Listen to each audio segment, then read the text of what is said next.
I did a lot of interviews. I did a lot of work in multiple archives. I did so much. And it was also fueled by like, in my case, it's an opportunity to follow my own curiosity. And it's an opportunity to like be with Audre Lorde, which is like the best thing ever. But, there are things that just because somebody told me that in an interview, if only one person said it, if I can't find anything in the archive that substantiates it, I have to honor the fact that there's, I've said this before, I think there's a place for gossip in our lives. I think gossip has saved lives. Sometimes I think that gossip has been put to good feminist use. And I did not want to write a gossipy biography. And I have read some. I won't name any, but not about Audre Lorde, about other people. Right. I have read some. And so it was important for me for everything to be grounded. Like, okay, there needs to be at least a basis of what I'm saying. Or if not, I just need to say, I wonder, and just take responsibility for the fact that I do wonder all sorts of things. I wonder about Audre Lorde constantly. And I think it's fine for me to not say, to pretend that like, well, I know everything. And like, because I'm the expert, that it's like, no, there's some things I'm just still curious about and I wonder, and that we may never know. Welcome to the Ebony Noelle National Organization of Black Lesbians on Aging podcast. We are your sound source for Black lesbian herstory. I'm your host, Angela Denise Davis.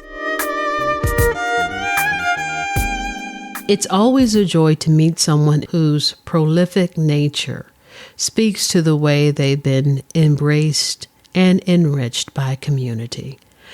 I think no one is a better example of that than our guest today, Sister Dr. Alexis Pauline Gumbs. She talks with us today about her new biography on Audre Lorde, which she will read from at the Auburn Avenue Research Library here in Atlanta on August 20th, 2024. See the show notes for more information. The event is co-sponsored by Karis Books and more, along with Ebony Noelle. In addition to a conversation on her new book, we talk about how our right understanding of our relationship with the earth can be transformative and change the very ground upon which we stand once we realize our interdependent and interrelated connectedness with others and the earth itself. My name is Alexis Pauline Gumbs. I am 42 years old. And I show up in the world as a manifestation of ancestral love, as evidence to the endurance of love. And that takes many forms. By the way, I think that's really how we all show up in the world, as manifestations of love and evidence of the endurance of love. So that's what I have in common with everyone who's listening and with you. And for me, that practices that allow me to show up as myself, as a manifestation of love, have to do with listening, archival research, writing, collaborating and playing, listening some more. And I do those things as a sister, as an auntie, as a daughter, as a partner, a lover, a friend, a mentee, a mentor, an intergenerationally nosy person. And I'm proud that I show up as love in a Black feminist lineage and as a queer transformer of life and how we can relate to each other And as a person of multiple shoreline heritages, a Black Indigenous person, a West Indian person, a Southern person now. And I'm really grateful because every step of the way, there have been angels supporting me to show up as love. Well, I'm so glad that you have shown up here today as a guest of the Zami Nobla podcast, because we have just been so excited about this interview, your upcoming book, and all the different ways you show up in the world. I've heard you talk about one way of describing yourself as an aspirational cousin. Mm-hmm. And I love that when you say that, because I have so many cousins and I love them all, and I know what it is to be a cousin as opposed to a sibling or an aunt. It's just a very neat way of being in the world. So I love all the ways you show up in the world, and we are blessed by your wealth and your giftedness of heart and mind. So thank you for being here today. Mm-hmm. No, I'm so grateful. I mean, I am your cousin. My aspiration is really to be the favorite cousin, but I think we're already cousins. Yes, so. yes.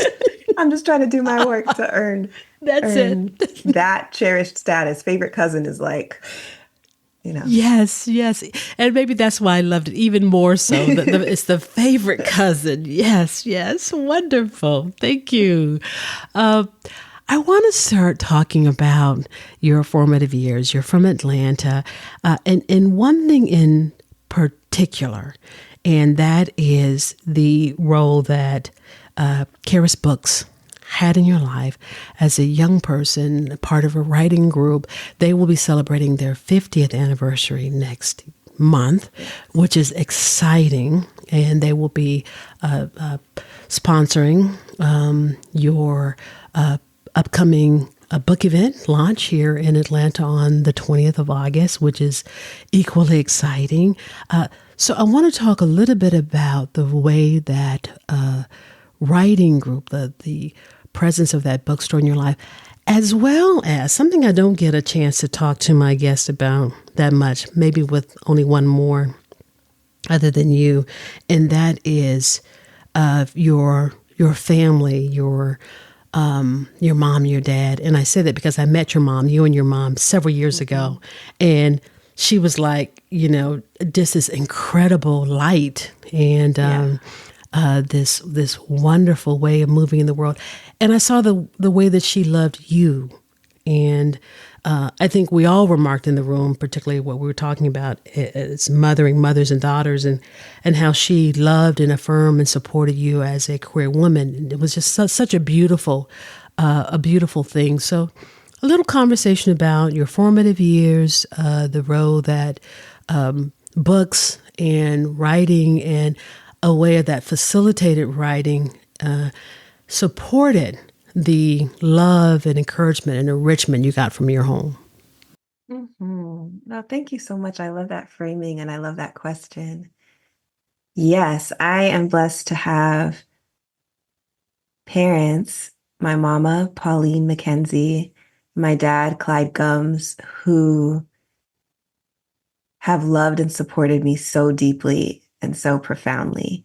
And I now know, being an adult now, I can see that, their parents loved them for sure.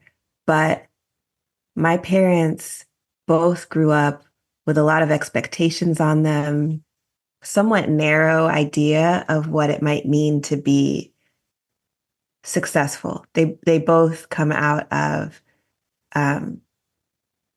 Black Caribbean immigrant families, and the conversation around struggle and success that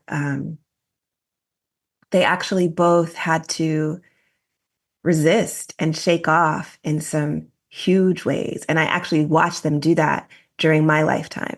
They are both people who made major career changes, who went against other people's ideas of what was safe and stable and sensible. And So now I understand that their liberation journeys for themselves are part of what made them the perfect parents for me, because they really met me and my siblings. I'm the oldest of four siblings, and three of my siblings are with my mom and my dad, and my youngest brother has another mama. And they really met us with such openness. Like, we support the unfolding of who you are. And that is the hugest gift I've received. So my parents didn't only like tolerate the fact that, I evolved into a queer Black feminist poet. They came with me the whole way. They queered themselves. They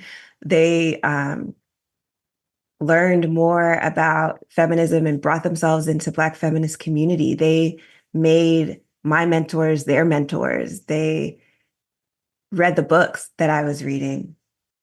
And so my mom, in her experience, she's the person who first started handing me books. Like, she was a huge admirer of Angela Davis as a young person. And so I always remember seeing, we had If They Come in the Morning, that anthology in support of Angela Davis when our people were organizing to get her released as a political prisoner.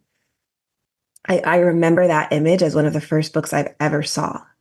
And now I'm like, oh, that's a really good start. Like, of all the first books a person could see, like that testament of bravery and community solidarity and support and love, and just Angela Davis herself is huge. She's the person who handed me Ntozake Shange's For Colored Girls. And she did that because she saw, both of my parents really did this. Like, they saw I loved to read. I loved words. I loved language. I started writing poems about my family when I was like 7 years old. And they were like, oh, she loves poetry. Okay. Here's Nikki Giovanni's Poems for Children. Here's Sonia Sanchez's Poems for Children. They were like, okay, we're going to feed this. And that approach to honoring the fact that I just could trust my desire. I wanted to write. I wanted to be around words. And they were like, okay, we understand the assignment. And they would look for, what are the opportunities for young writers? So when we moved to Atlanta in 1996, they were like, okay, well, we got this child. She wants to write.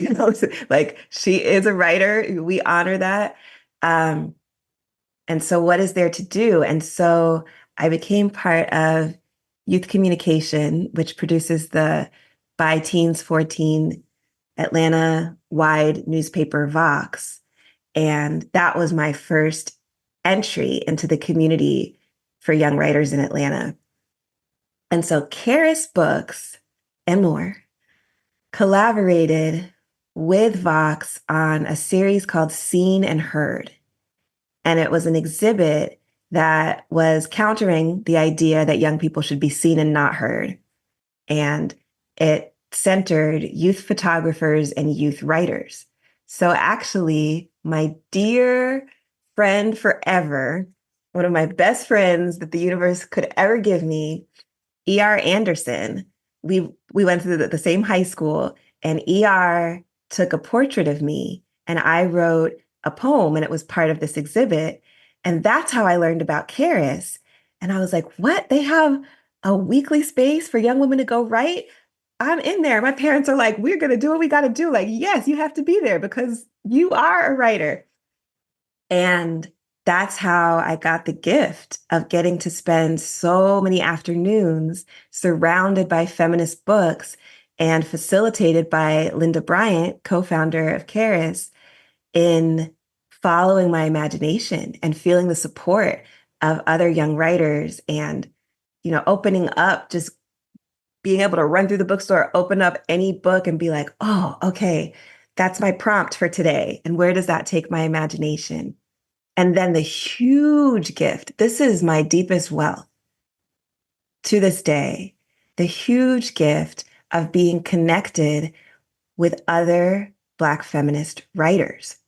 So Shay Youngblood came and she did a workshop for us, and she understood like, oh, these are my young collaborators. And we got to see her as a model of what it was to be a free Black lesbian writer in the world. Asha Bandale came, and I remember she talked about her practice of writing every day, which is still my practice to this day. And it's absolutely, when you talk about my work being prolific, it's because of that. It's because of that daily practice that Asha instilled in me when I was a teenager. And, the list goes on. Nikki Finney came to Caris, and she was actually celebrating, I think it must have been like the 25th anniversary. I don't know. Like it was an anniversary many years ago.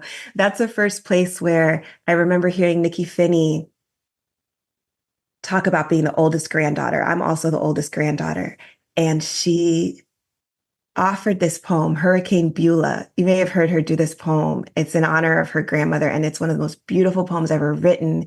And my poetry practice was generated by my grandparents, and poetry was a methodology that I continued my relationship with my grandmother, Lydia, after she became an ancestor. And I so saw myself in the rooted, intergenerationally accountable practice that Nikki Finney embodied. And she was so generous as to just continue to mentor me from that point. All of that is through Caris, right? Not to mention that Caris is the first place where I learned about Audre Lorde, who became right away the main ancestral guide of my entire life. So I really will never be able to fully express my gratitude for what Caris has given me and what it has meant in my life. And,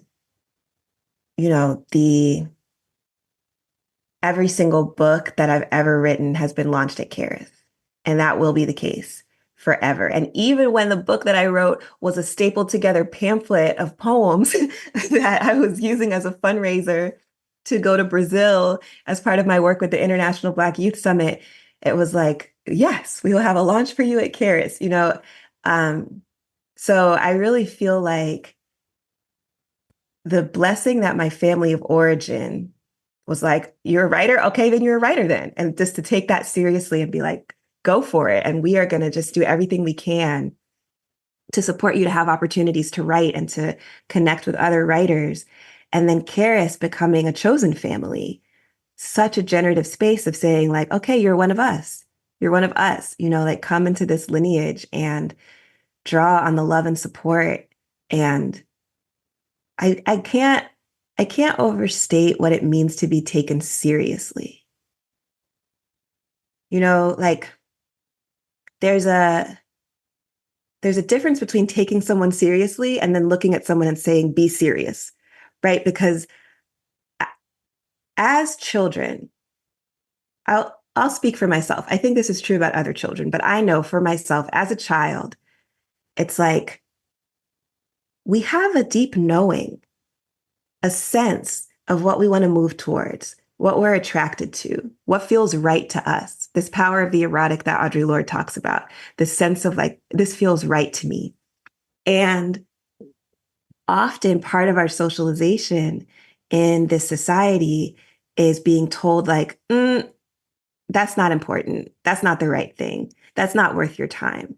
Whether it's like, I just feel like I really want to eat a lot of vegetables, or whether it's I want to read all day, or whatever that might be. There's a way that on all of those levels, and not to say my parents didn't struggle with me, and I really am a picky eater. I really was very specific about what I ate from a very young age. But for the most part, they were like, you might know who you are. You might know who you are. And what if we just believe you? And what if we just go with you on this journey? And I know that that's a wish that my parents held for themselves. They had to reroute their lives and reclaim their sense of what they wanted and what was right and what their purpose was on this earth. And I had the double benefit of being raised by people who, having been through that struggle, decided to be allies with me on my journey, and also the embodied witness of what that was. I watched my mom go back to school to become a therapist as a divorced mom of 3 kids, when people were saying like that she couldn't do that. That's not something that she could do with her time because she had these obligations, and I watched her do it. And my dad, I watched him like leave a corporate job and become a poet. I watched that. So yeah. How did both of those things shift your understanding of what's possible? Because those are 2 huge vocational shifts. I mean, my gosh, for both your mom and your dad. Mm-hmm. Mm-hmm. Exactly. And I see it in my siblings. I see it in myself, and I see it in my siblings. We're all following our purpose, and we deeply trust ourselves around that. And we understand that we really are the ones who have to define our paths and divine it and stay with it. And I think that that's a gift that our parents gave us by actually living their truth. And that's part of how I understand that as we live our truths, as I live my truth as a queer Black feminist, I'm liberating generations, people who are witnessing it who I don't even know are witnessing it. Mm-hmm. This is something that Audre Lorde felt was so important. This is why she would say, I am a Black, lesbian, feminist, socialist, warrior, mother, poet, that she would say this because she said, I don't know who under the sound of my voice needs to understand that that's possible. And I think that's profound because so often I hear people say, well, I don't want a label. I don't want to name myself. I just want to be. And I think that really discards what you just said about how we show up in the world and how other people glean the light of that and from that. So I'm curious, as you talk about being a queer Black feminist, and in particular, you're being queer as opposed to lesbian or any other ways that people talk about how one can be in the world. What does queer mean, and when did you come to understand that about yourself? Yeah, I love that. I will say that I do identify as a queer Black feminist, and I do understand that people have issues around labels because labels have been used to constrict people and block people in. But, I'm a poet, so I'm like, why don't we use repetition? For me, queer Black feminist, love evangelist, aspirational favorite cousin to all life is all the same thing. It's like a very repetitive statement because to me, all of those things basically just mean I'm showing up as love. And I think that it's our poetic technology to reflect on each other, right? And I'm hailing my people, and I'm letting my people know that I'm their people when I say queer, Black, feminist. So that's very important to me. And I don't see my identification as queer, in opposition to identification as lesbian. I am also a lesbian. And I think about it like, like the sky is blue. Alexis is a lesbian and the sky is blue. Like these are obvious things. This is, you could just see that. But, the sky is like so many shades of blue. The sky is purple, orange sometimes. The sky the sky is its own rainbow throughout its manifestation through its days. And I'm queer in that way, which is to say that I am the beneficiary of and a participant in the way that queer Black people, especially queer people of color, especially, have said, we are going to be transformed by love, and we are going to transform the world with our love. And that's important to me because that is my lineage. So yes, Black lesbian feminist is my lineage, and I am a Black lesbian feminist, and my life is made possible by so many people who proclaimed and lived as Black lesbian feminists at major cost and took major risks in order to say that out loud and to make space for our being.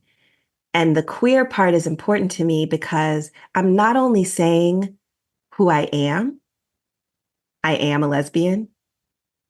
I'm saying you can expect that there is a life transforming love here, and that love is going to change me. And my commitment is to change everything based on what this love is doing to me. And that's a revolutionary love that I am living into. And so queer means that, and it is an expansive term and it is an inclusive term. I mean, my dad identified as a queer Black feminist, and he also was a straight cis West Indian man already in his 50s when he decided to identify that way because of my example, right? He was like, he read my dissertation multiple times. He would message me to tell me what page he was on because he was like, I got to read it again. And my dissertation is called "We Can Learn to Mother Ourselves: The Queer Survival of Black Feminism." And he started to see, he was like, okay. So queer Black feminism is about a possible world. And he's like, and that's the world I want to live in. And I actually need to participate in creating it. So I need to be a queer Black feminist. And I was like, welcome, Dad. Like that's such a testament to love transforming us, right? My expression of love as a queer Black feminist transformed him to know what love is possible in our society in a different way. And I'm so proud of that. And no, no, he was not a lesbian. And no, he was not he was not actually leaving anything behind when he said, I'm actually here to be transformed. And I'm here for transformation's sake. And I think that's a political, but also a spiritual form of surrender that is a core part of my queerness. Mm-hmm.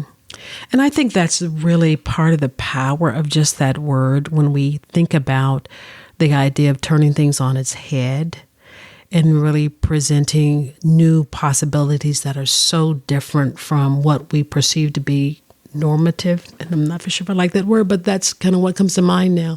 And just the power of your father certainly taking that stance was quite queer for who he was, as you would identify him. Mm-hmm. It was quite a turn on the head.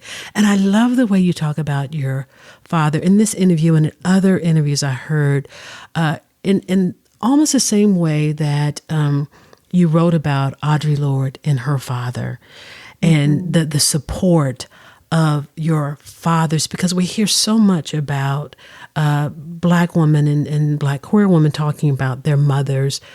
I haven't heard as much in the loving and supportive way that you talk about your father and showing us a portrait into Audre Lorde and her father. So I'm curious to kind of jump into the space of your new book, the biography on Audre Lorde, how you came to write that. And let's just start there with what prompted this biography, particularly at such an important time for us right now. Oh, there's so much there. So, okay, so I'm hearing, and let me also reflect back. I'm hearing what prompted the biography at this time. Also, I'm hearing, father, why do I think so much about Audre Lorde's father in this biography I wrote about her? And so I'm going to try to do justice to both of those curiosities, because I love your curiosity. And Audre Lorde, it has been one of the imperatives of my life. It's the imperative of my gratitude that the way that Audre Lorde has made my life possible, made space for me to be. I mean, the fact that somebody could make so much space for another person to be without ever meeting them is cosmically astounding to me. I'm showing you my collected poems of Audre Lorde that I got at Caris when I was 14 years old. Wow. And as you see, it's well loved. Well loved. It is a book that I'm hugging it right now. I literally hold it close, and you can still see it, like colored pencils, those first passages I underlined when I was first reading Audre Lorde, and then starting to have quotes from these poems in every essay I wrote for the rest of high school. And, the complexity, the beauty, the bravery of Audre Lorde's poetry became a place for me to live. And I didn't know that I was like a proto-queer person. I wasn't in my sexuality or any kind of sexual practice at the time that I learned about Audre Lorde. I was just like this. There's something spacious but full. There's something so beautiful and transformative. It's so sensory.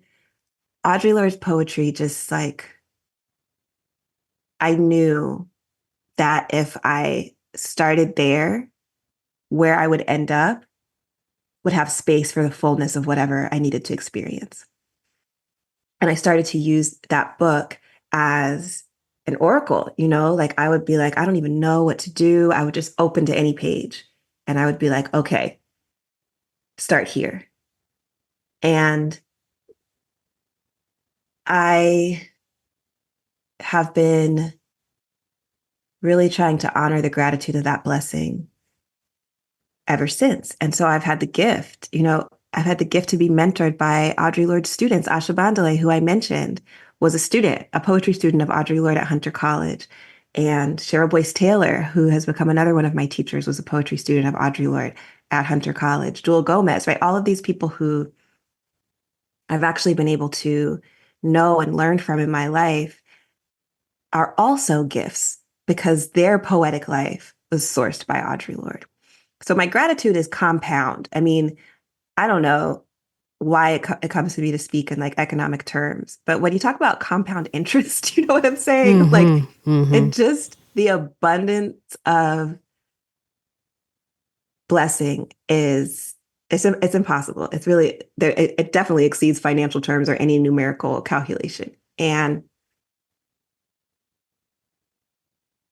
so if Audre Lorde can do what she's done in my life, this is why I'm a love evangelist. How can I deprive anyone on earth from the possibility of what their life could be with Audre's poetry? I cannot. That's where I am. And so also having the great gift of being the first person to work in Audre Lorde's manuscript archives at Spelman College, it was like, people need to know, I need to find ways to make this accessible. Now, a biography is not the first or even the 50th way that I thought of doing this. I first started with having potlucks where we would talk about Audre Lorde's works one by one. And then after I went to the archives, I was like, okay, let's have the School of Our Lord, a night school in my living room where people could bring the whole family and we could basically do activities, play games that were based inside of what I had learned at the archives.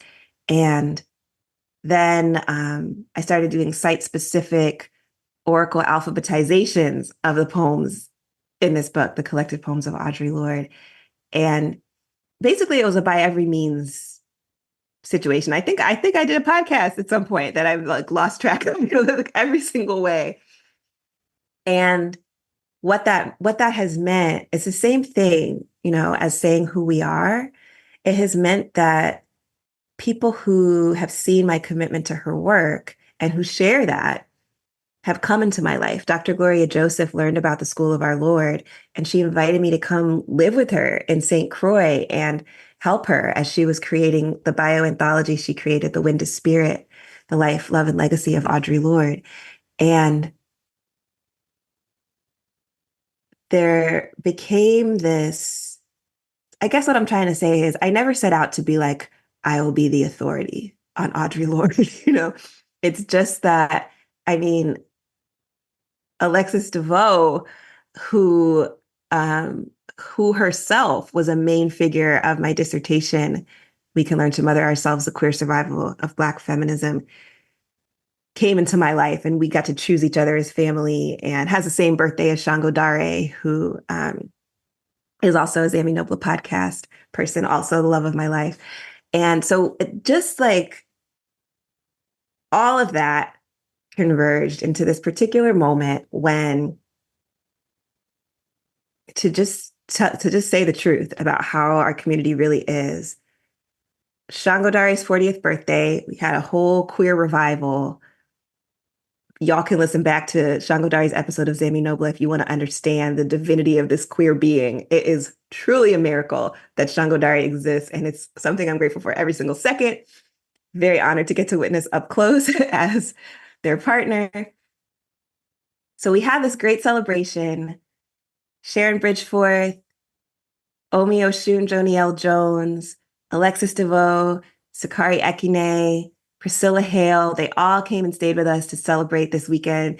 We had them in the Pride Parade. We did everything. We did a film screening. Shango Dare preached 3 different sermons.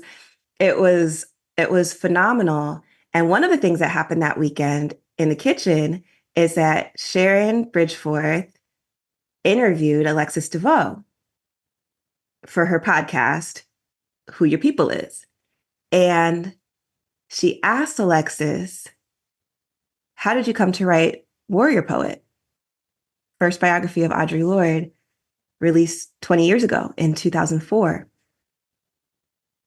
That's Alexis's story to tell, but she told this amazing, also hilarious, like beautiful, deep story about how she came to write Warrior Poet.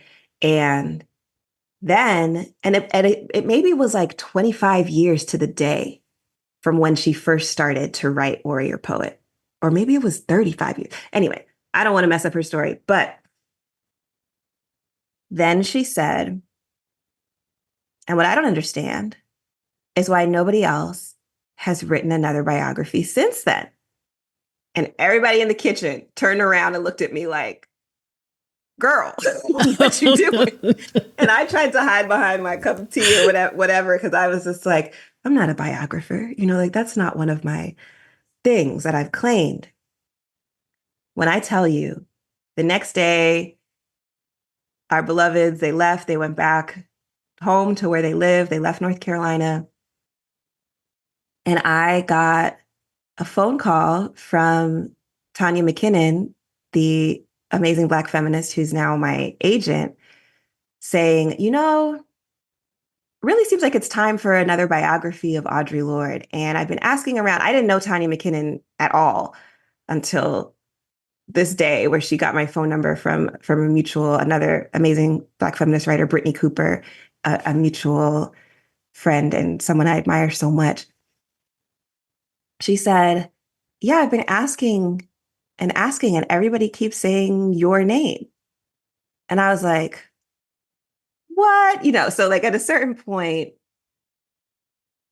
our ancestors just make our assignments very clear to us in ways that we cannot ignore. Yes. That's how I interpret that. Yes. And for me to say, no, I refuse to write a biography of Audre Lorde at that point would have been, first of all, disrespectful, but second of all, just out of alignment with the fact that I did do that. I did show up praising Audre Lorde's name over and over and over again for decades, which is why when somebody would ask, who do you think would write a biography of Audre Lorde?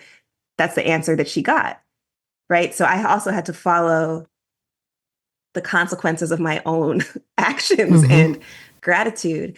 All that is to say, I know that part of why it is important for this new biography of Audre Lorde to exist at this time is because it is so urgent for us to really be in touch with what our power is in the way that Audre Lorde insisted on it at this time, which is a time of great change, which is a time of our relationship to Earth, or I would like to say as Earth, is crucial.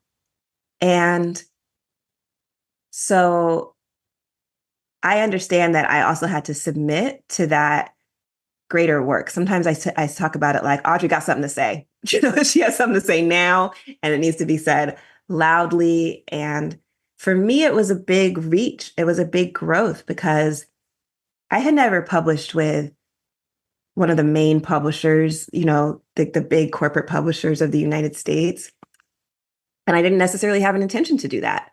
I had never written and published a book this long, like, Angela, look at this book. Like, I really had to grow into this assignment. And of course, Audre Lorde been growing me all along. So it was this moment. Sharon Bridgforth talks about it as like a Legba moment or an Eshu moment, a crossroads moment when I was meeting my own destiny I had set myself up for. I was the huge rush of gratitude that my 14-year-old self put out into the universe was meeting me and saying, great, okay, here we are. So now let's go. And yeah, so that's how. It wasn't my great idea. It was really me submitting to this cosmic assignment. And to speak about the fatherness of it all, I will say that,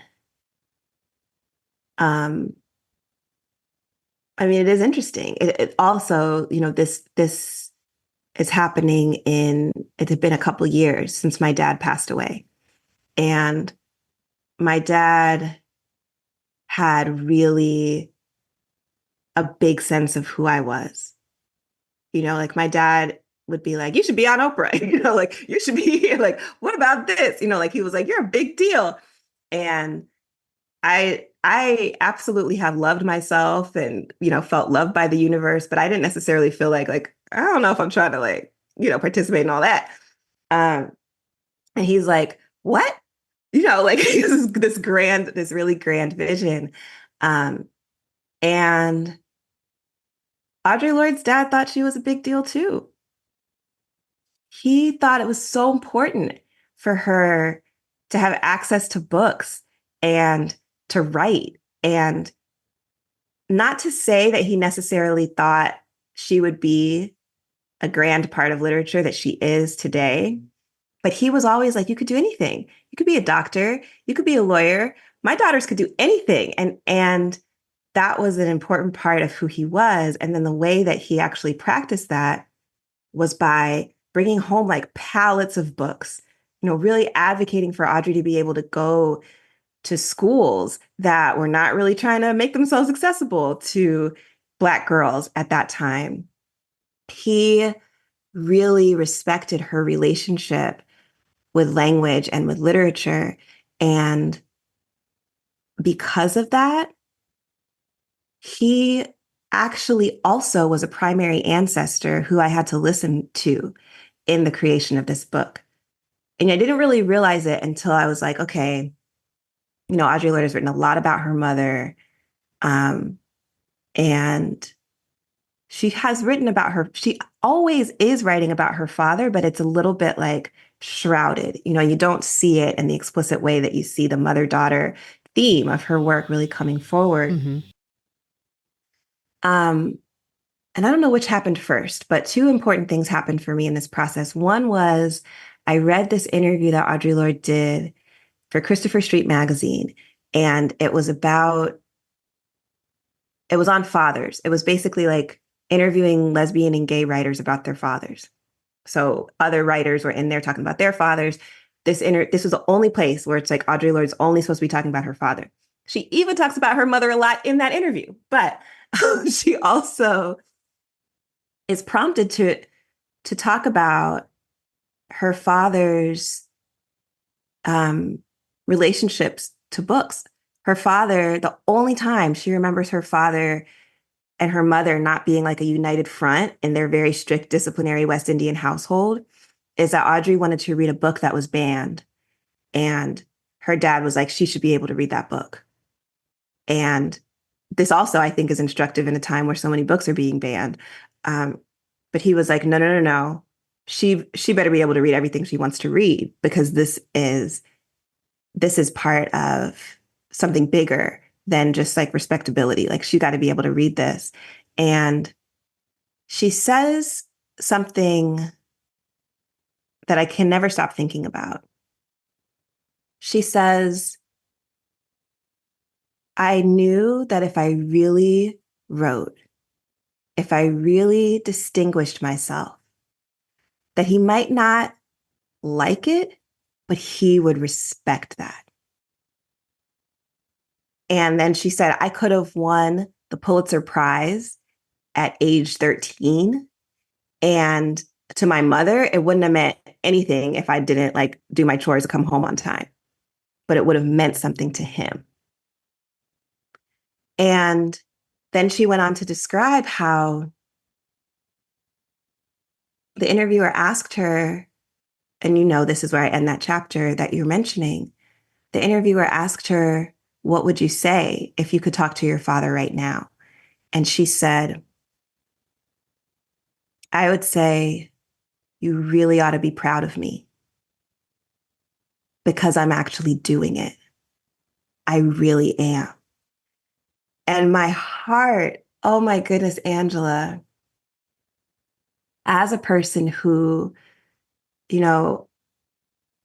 still every good literary thing that happens in my life, I still feel the impulse to call my dad and tell him. And he's passed away more than 7 years ago now.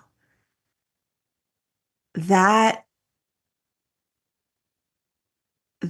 moment and that loss, because Audre Lorde was still in college when her father passed away. And she was still living into his pride for her, his big sense of who she was, the respect that she felt that he had for her relationship to the practice of writing and to the world of literature. And I was just like, oh, and as Audre Lorde does, she was like, yeah, you're not going to be able to deal with my grief and my longing for my father without going right through your grief and your longing. And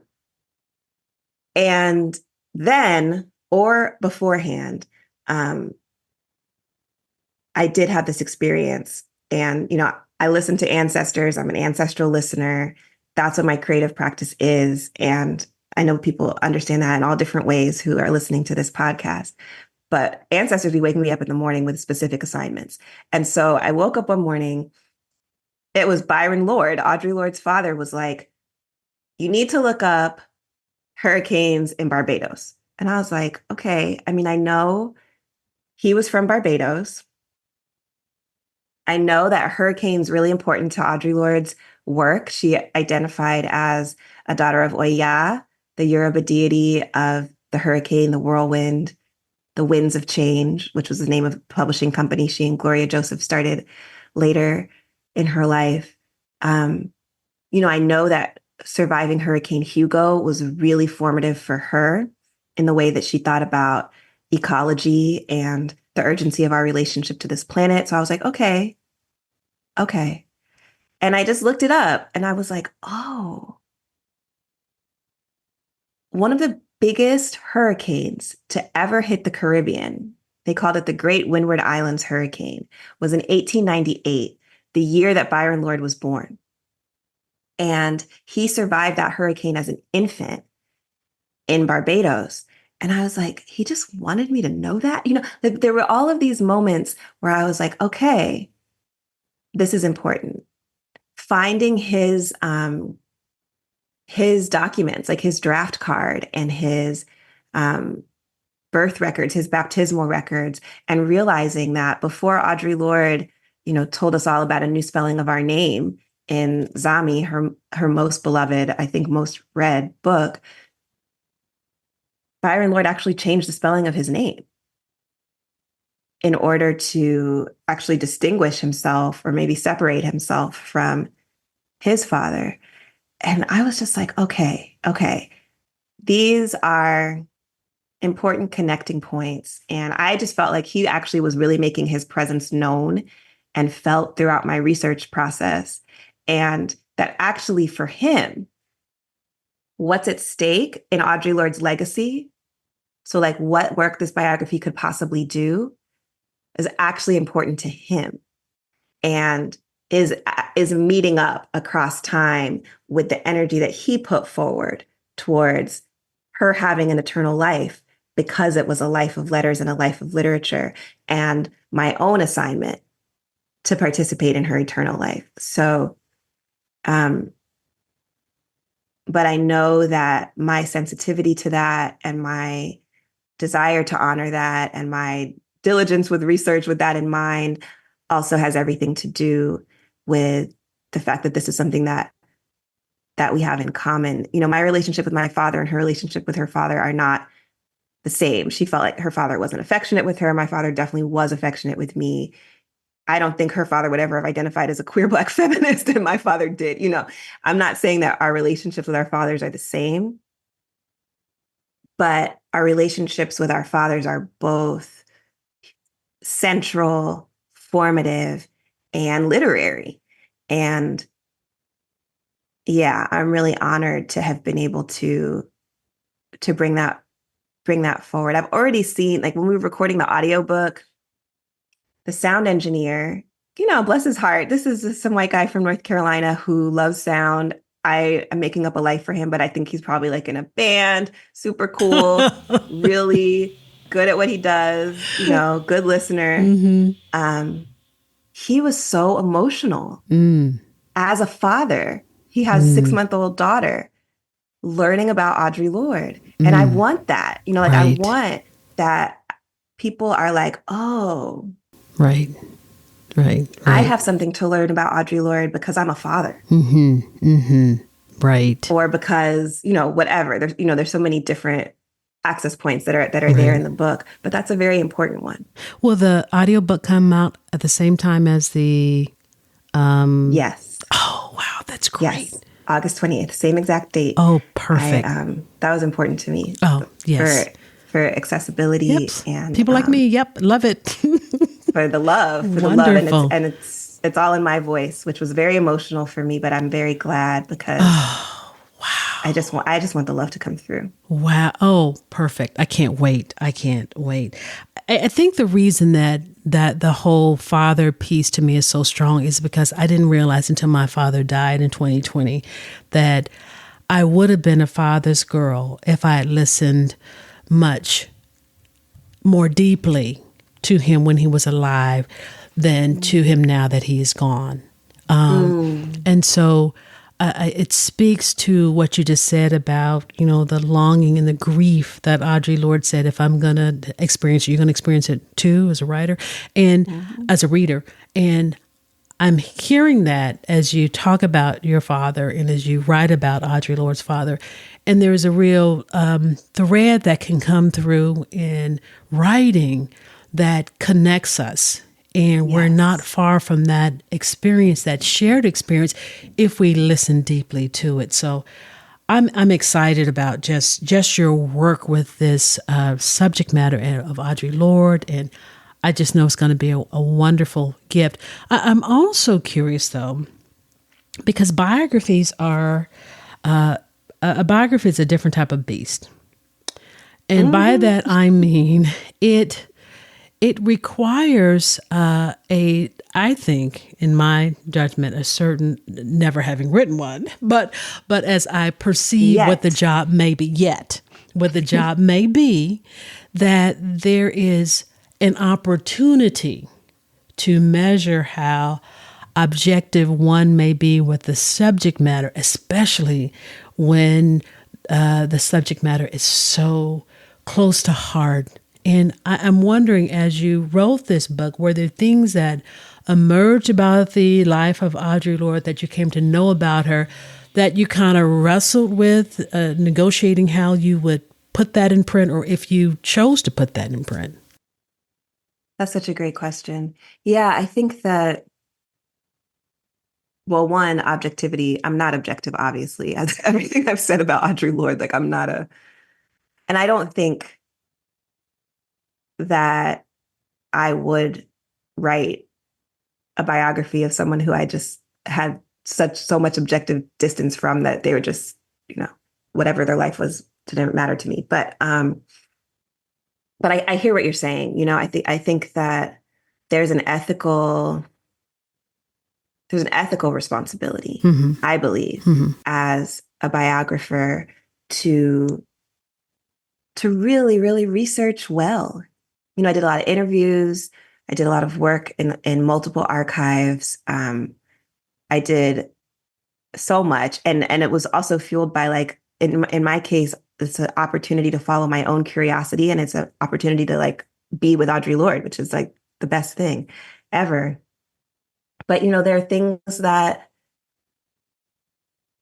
just because somebody told me that in an interview, if only one person said it, if I can't find anything in the archive that substantiates it, I have to honor the fact that there's, I've said this before, I think there's a place for gossip in our lives. I think gossip has saved lives. Sometimes I think that gossip has been put to good feminist use. And I did not want to write a gossipy biography. And I have read some. I won't name any. Not about Audre Lorde, about other people. Right. I have read some. And so it was important for me for everything to be grounded. Like, okay, there needs to be at least a basis of what I'm saying. Or if not, I just need to say, I wonder, and just take responsibility for the fact that I do wonder all sorts of things. I wonder about Audre Lorde constantly.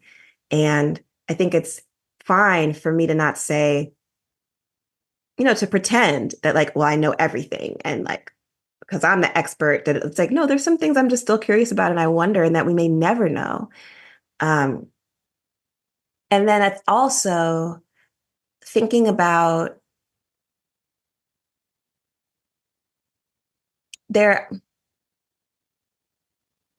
trying to even think in this moment, the best way to talk about, I think, and I'm so excited because I also got to go to a wonderful conference this summer of Black women biographers. And we talk about these ethics, and we talk about, our responsibility to the Black women that we write about and to the readers and all of this. And I think that I also had to be very specific about, okay, this is not an opportunity for me to just, like, prove that I know a lot by saying everything that I know, everything that it couldn't fit in, like, 100 books, everything that I actually know about Audre Lorde. I can't tell you all of it in the space of a book. I'll just be trying for the rest of my life to share it through my life. But to think about what actually is the story that I'm telling, and what is the purpose of this book, and allow each of those decisions to be what to include, what not to include, to be guided by that. And, the gift is that Audre Lorde is someone who, she explicitly said that she wanted people to learn from her mistakes. She's someone who already, she literally published her journals in the cancer journals. She was not someone who was trying to sanitize her own image of herself. And I appreciate that, because to me, being accountable to her was also being accountable to that, And so I appreciated her ethic as a guide for the decisions that I made, which might be different. Like if I was writing a biography of someone who, Audre Lorde is a person who was like, I am going to tell the truth about myself because anything that I don't tell the truth about myself to myself can be used against me, right? That's not everyone's approach. There are important literary figures who have made a decision that they want their privacy, and that's their relationship to their freedom. And I'm not trying to judge that. I'm just saying this is the person who has liberated me. And this is the ethic that not that these people may have also liberated me behind my back without me even knowing. I mean, who knows? But this is a person who has liberated me in this way. And so there's a certain freedom in knowing that she really wanted to share. Now, the other thing that I think is important as a biographer is that Audre Lorde is a historical figure. She is somebody who wanted her life as an example to transform other lives. That's what she wanted. Just because someone else is related to Audre Lorde or was in a relationship with Audre Lorde or actually was an important person to Audre Lorde in her life doesn't mean that they themselves have decided for their life to be an example and all of their mistakes to be an example, right, for other people to learn from, right? So I had to think about that also, because there are certain things that I needed to know in order to understand Audre that have to do with these other people's lives that are different than what the reader needs to know in order to get the message that Audre is bringing forward, And so discernment of that distinction was also really, really important for me. I think that a book, my process of writing this book, and then what I hope it offers for people reading it, it really is a place that you live. It's a space that you go into. And I worked so that every time I went into that document, I felt like I was in a rigorous space of love. And I really want that to be the case. If I did what I hope to do, this is the standard I held myself to. That's how you'll feel when you're listening to it, when you're reading it. You'll feel like you're in a rigorous space of love that might include accessing your own grief or, all of those things that I definitely did go through. But you'll be loved through it, though. And that is also what I want to be the case for everyone who's mentioned in this book. Like also to be honored and loved. Everybody who is not mentioned in the book, but is part of Audre Lorde's life and legacy, to understand this as a space of honoring and love. And I don't know, people will have to, I did send it to people and get feedback and, ask people. That's also part of my ethical practice. But at the end of the day, how people are going to feel is something that only they can tell me. Could you read something for us from the book? Oh, sure. I would be so honored. Mm-hmm. Oh, great. Okay, so this is the epigraph for part 8. Each of the parts of the book start with a quote from Audre Lorde that I think gives us insight into her definition of survival. So this is part 8. None of us is going to move the earth 1 millimeter from its axis. But if we do what we need to be doing, then we will leave something that continues beyond ourselves. And that is survival.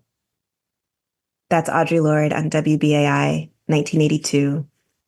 Happens to be the year I was born. And this is the section that follows. 43. On the Edge. Side note, all of the titles are titles of Audre Lorde's poems. So, On the Edge. What is the substance of Black sisterhood? Ink? Tar? Coffee? Absence? For Audre Lorde, sisterhood was hard. So let's say Sisterhood is made of stone, black stone, sharp, old, reflective, even when we don't want it to be. From a deep place, but changing all the time as we navigate the temperature of air. Let's say our sisterhood is black and beautiful like obsidian. Audre Lorde's essay, Eye to Eye, faces her lifelong questions. What does it look like for a Black woman to love Black women across the divisions of patriarchy and racism? What does it take to love Black women in a world that hates Black women so much? These questions had been shaping Audre's life since before she got her first glasses. They show up in early forms in her preteen assessments of her mother and sisters in her private journals, and they extend beyond the publication of Eye to Eye to at least 1991, when after her mother's death, Audre learned that Byron Lorde had 2 other daughters left behind in Grenada with another mother. She was able to meet one sister, Mavis, before she died. A sister who looked more like Audre than her other sisters, with slightly browner skin like her father. Longed for reflection, so long withheld. The basic premise of Eye to Eye, Black Women, Hatred, and Anger is that Black women bury the hatred and oppression we experience in a racist and sexist society deep within ourselves for survival. High expectations, outsized judgment, and a constant search for reflection and approval turn Black women's relationships, whether intimate, platonic, professional, or even fleeting, like a moment of service or lack thereof at the post office, into a magma chamber, the precondition for a volcano, liquid earth bubbling under the surface, or what scientists call a volatile situation, birthplace of obsidian. So that chapter goes on to look at the way that Audre Lorde theorized relationships between Black women and the actual volcanic life of obsidian and the use of obsidian in multiple Indigenous communities as a spiritual mirror, a Black mirror that allows us to look at the depths of ourselves. And this is what Audre Lorde was asking us to do in our relationships as Black women, to understand ourselves as mirrors, an opportunity for a depth of reflection. And that's just one example. Audre Lorde was so interested in geology. She was a collector of stones. She was interested in astronomy. She was a tracker of stars and meteors and celestial bodies. She was curious about life in so many forms. And so I also follow that in the way that I wrote this book. I was like, okay, this is what Audre Lorde did in her poetry. She said, we are earth, we are of earth, and our relationship with earth is the context through which we understand anything. And so the context through which we understand Audre is also elemental. It is really through this earth that she is still a part of. That's a perfect segue because it reminds me of this encounter I had with a book. And I think so much of what we're talking about today is really the encounters we've had with books that have shaped us in ways that we live out in our lives in profound, transformative ways. And I'll never forget, it was a book by Sally McVeigh, who was one of my professors at Vanderbilt Divinity School. And the book is called Supernatural Christians. And in the book, she says, we talk about the fact that we have bodies. She said, which is really wrong. We are bodies. That's right. And when I read that 30 years ago, it was a reawakening, I think, of how I understood the world and body and nature. And I never quite forgot that, although I knew that it was not fully understood or appreciated in many of the religious circles where people would say, you have a body, you're just having this spiritual experience, which always bothered me because I said, why can't we have both? Why can't we be the spirits who are bodies, And I think that understanding shifts dramatically the way we function as spirit Anna's body on this planet. What your work calls to me is this real conversation and meditation with that thought, an extension of it, particularly as I was reading Undrowned. Mm-hmm. And give us the full the title of that. Oh, yes. Undrowned, Black Feminist Lessons from Marine Mammals. Yes, thank you. I think one of the things about listening to books is, instead of just visually reading them, is that you sometimes don't remember all the titles. but I was intrigued by your, I think it was a fourth meditation on practice, in particular around dolphins and the dorsal fin, and that the dorsal fin of a dolphin wasn't necessarily something that they originated with. I mean, that it was an adaptation and evolution that made it possible for them to navigate rough waters. And I just sat there for a minute and I said, this Alexis Pauline Gumbs has just tried to do something to me today. And that further invitation you gave us then to think about a dorsal fin practice. Yeah. And having some way of thinking about what do you do daily to help you navigate these rough, difficult waters. And certainly we are in rough, difficult waters in this world right now. We've been in them, but certainly we are now. And so I am just curious and blessed by the way in which the natural world and your understanding of being connected so deeply to it, because you are it. We are it. We are not on earth. We are earth. And I think our language around that really shifts the way in which we understand that. So I'm just curious, how did you come to that way? And I know our time is limited, but come to that way of understanding nature to be able to write about it in this very powerful, transformative manner where we too can live into the space of understanding that we're connected in this deep and dynamic way with the earth of which we are. Mm-hmm. Mm-hmm. You know, I think this is what Audre was teaching me all along. And it did take me a long time to actually, for it to click. And I also think, I really do think that maybe that's part of why it wasn't until I wrote Undrowned that Audre was like, okay, now you can write a biography about me. Because Undrowned, as you say, it's a series of meditations. It's a deep listening for what marine mammals are teaching us. And it is how I began to identify as a marine mammal apprentice, because I'm seeking to adapt. I'm seeking to be part of our evolution. And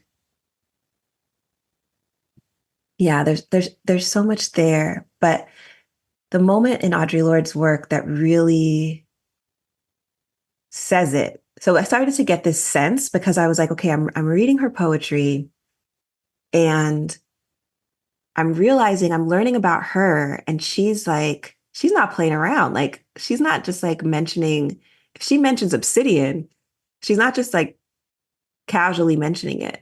And then to see, like, she's always talking about this, like Undersong, when she talked about in the introduction to Undersong, which is her chosen poems revised. So it's like she created her collected poems.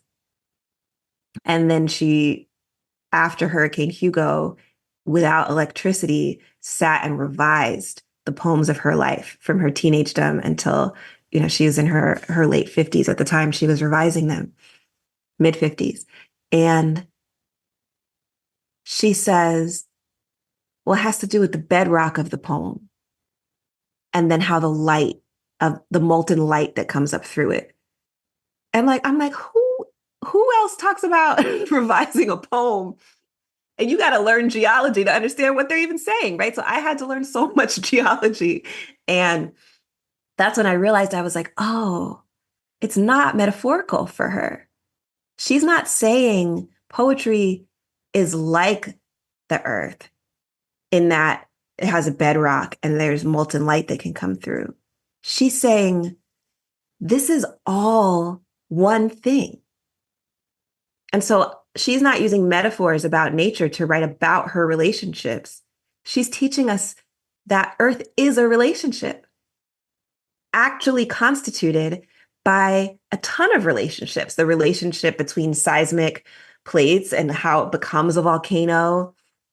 How does the molten light relate to the bedrock? Why is it that obsidian in its fast immersion from a volcano becomes the shiny stone that it becomes, but also fragile? And how do we understand that Earth is still becoming Earth and we're a part of that? And that was when I was like, oh, okay. And I also had to submit to like, I mean, Angela, you don't know how many books and journal articles by geologists and, oh my gosh, like all of these different researchers who Audre Lorde would have been fascinated with, I had to read in order to tell y'all about Audre Lorde.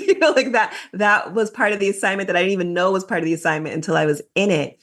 And Audre Lorde articulates it most directly in this letter that she wrote to Ashe, which, as you know, is the Black lesbian feminist group out in the Bay Area that that Lisbeth Tellefson was one of the founders of. And Ashe organized to send materials to St. Croix after Hurricane Hugo to support Audre Lorde and her community. And she wrote an open letter to the readers of their newsletter, thanking everyone, but also talking about like what she learned. And she said, okay, I'm not going to find it quickly, so I am going to paraphrase. She says that the hurricane that she just survived, there also was an earthquake that the people actually in California who she's writing to had survived. And she says something like, the earth is speaking. And it's telling us that we are in breach of the covenant upon which we live. I was like, okay, the covenant upon which we live. Where do we live? We live on earth. Earth is a covenant. Earth is a promise. Earth is a relationship. And I was like, there it is. Earth is a relationship. And so existing on the surface does not mean that I'm embedded in the relationship. I'm embedded in the atmospheric relationship, right? Our very breath contributes to Earth being able to be Earth. And then there's so much happening under the surface, everything I learned about uranium isotopes and underwater volcanoes and all of this. Earth is not as stable as I thought. Earth is becoming Earth. Mm-hmm. And this is what we are pretending not to know when we pollute the ocean, when we do oil drilling anywhere, fracking, these pipelines, the offshore oil drilling. This is what we pretend not to know when we think that we can, destroy the ozone and our own atmosphere and our own water sources. Earth is a relationship. This is what we pretend not to know when we think we're going to colonize other planets. We're not just here on Earth. Earth is the relationship. It's the covenant. It's the only promise in which we actually survive. And Audre Lorde knew that. And she talked about it over and over again. She would say, we're not going to have a place to actually have all these conversations about the creative power of difference if we don't have a relationship with Earth that allows us to exist. And yeah, it's something that, I wish if I could go back in time, everything Audre Lorde said about ecology would have become policy the second she said it. Mm-hmm. If I was magic, even more magic than I already am, that's what I would do. Because if that, we would not be in the place that we are right now in relationship to climate crisis. And however, that's not my superpower. The superpower I have is that I can write this biography right now. And so that's my vision, and that's my purpose, is that we really will listen to Audre Lorde as the person who can guide us to be in right relationship with ourselves, which is our home, which is this earth that we get to be a part of for now. Well, I am so glad that we have had the opportunity to listen to you during this past hour or so with the podcast. This has just been incredible, and I wish we had more time, but we're at the cutoff limit for our time, the time I've requested from you. But I will say this, that one of the things that I think about you when I read your books and as we talk even now is that you are well connected. And I don't mean that in the way in which people typically think about it and say it. I say it in that just in the past 10 minutes when you mentioned 3 other individuals who've been a podcast guest. Lisbeth, Sharon Bridgforth, Lisbeth Tellefson, Sharon Bridgforth, and Shangodaro. All 3 have been a part now with you 4. And when I listen to your lectures and read your books, you're always name dropping in the best sense of the way, because then people can connect with it. And I think what that speaks to is the fact that you come in your writing and in your work as a whole, realizing that you are part of community, and community has invested in you, and community comes through you. I think that's the gift of your writing, understanding the way in which you conjure space and are a conduit for the love of which you speak, the writing, the legacy, who we are as people on this planet, as earthlings. And I think that if we move in that way and really fully understand our connectedness, that we can be so well connected in our work, in our loving, in our living, in our relationships, we then have the power to change the way in which we are in relationship with this earth and our connectedness to it. That's my hope, that people can read your work and be inspired by it and meditate upon it, understand their own well-connectedness, and that we can change and shift the way in which we're living on this planet. Sister Dr. Alexis Pauline Gumbs, thank you for being part of our Black lesbian history. I am so honored. I'm so honored. And thank you for the way that you move, the way that you actualize what you just said, which was a whole word, Reverend Angela, that yes, may it be so, ashe, ashe, may it be so. And I'm so grateful that Zemi Nobla is co-sponsoring the launch of Survival is a Promise with Karis at the Auburn Avenue Research Library on August 20th. I'll probably say something that night, but I just also want to say it while we're recording this, that growing up in a community where Zami's out here giving Audre Lorde scholarships, lifting Audre Lorde's name, insisting that a younger generation of people aspire to be more like Audre Lorde, that's the community I got to grow up in, and it absolutely has had such an impact. And so I'm so grateful that we still get to be part of this flow of love.